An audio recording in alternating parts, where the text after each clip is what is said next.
So, welcome back to Champions League predictions. We have the second leg of the quarterfinal coming up. I've actually somewhat figured out the lighting. It's a bit better, I think. I know it's still a bit of a reflection on the glasses. I'm working on that. I'm working on trying to be able to see.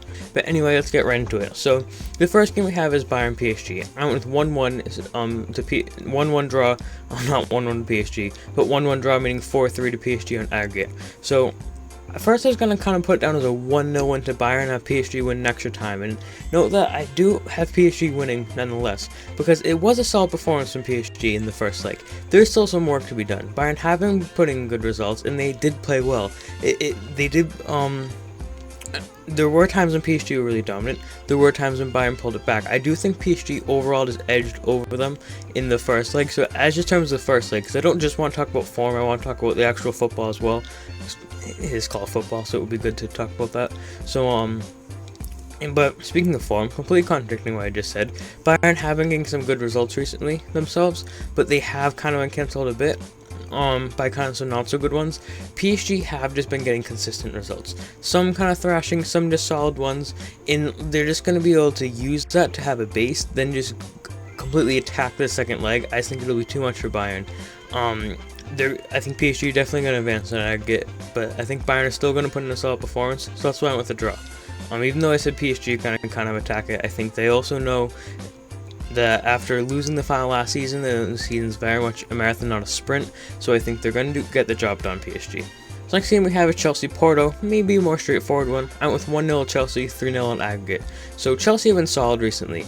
They still need to hone in on those league fixtures, because top four, they should get it. They really should if they continue this form. They did get that blip against West Brom in the league, but besides that, they've been good. They just beat Palace 4-1. Palace were actually doing quite well. So I think Chelsea can very well let these good recent results carry them through this leg. It should be easy. Job done the first, I think job done in the second as well. They should be able to carry it through and just keep this throughout the league. I don't think it'll be too much of a thrashing, because they still do need to focus on the league. I don't think they're going to get too ahead of themselves, but I just think they keep up consistency. They can really do bits this season, something they weren't really getting in the past seasons, and I think maybe with Tuchel they could edge ahead.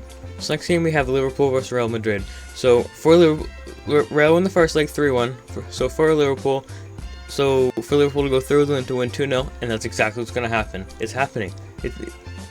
We did it we did come back against Barca. We came back against Newcastle right before that. We came back against Villa right before this one. It's gonna happen. We've seen the Divock Origi magic, and we're in. But the thing is, Real Madrid, they have been getting results. But the thing is, Real have been gliding. They've been easing when Liverpool have been fighting. We seem to take advantage of this comfort Real have had. And also, the goals Liverpool conceded, even though they lost 3-1, they weren't massively outplayed in the first leg.